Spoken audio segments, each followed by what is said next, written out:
Hello, my name is Kirk Bazemore. I'm a physical therapist here at Primacare PT in Cumming, Georgia. This video is to show you some good basic rotator cuff strengthening exercises. I call them the big three.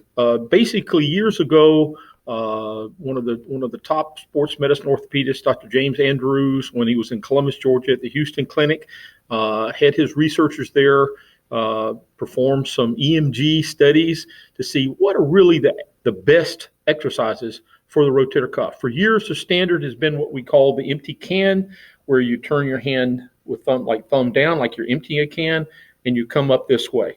And they showed that there wasn't anything really wrong with that, but they didn't fire the rotator cuff muscles as much as what I call the big three. So they're very simple things to do. You start with no weight, just the weight of your arm, but you're going to try to do a total of 50 repetitions.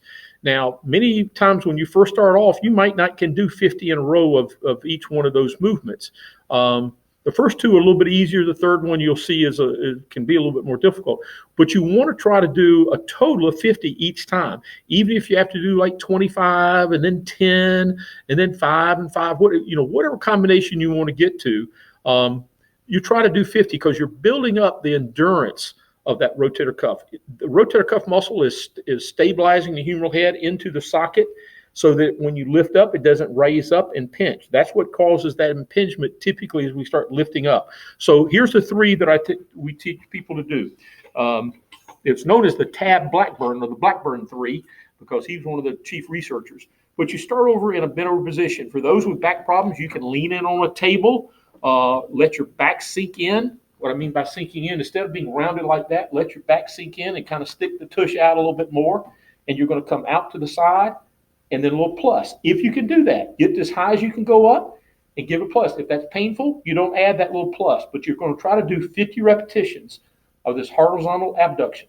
All right. Second one is now the back of the hand is going to lead. You're coming here with that same little plus. That's usually one of the easier ones to do. And again, you're trying to do a total of 50 reps, even if you have to break it up. And you can stand in between if you need to and rest your back, stretch it out. And then the third one, you want to get into this position where your elbow is up.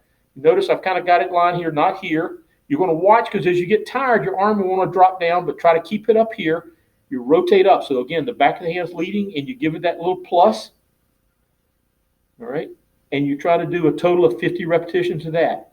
As you get to where you can do the 50 repetitions easily, you can start adding a little can of soup or 1 pound weight or something like that. But most people, by the time they can do 50 reps of all three of those movements, they're going to have a real good, strong rotator cuff.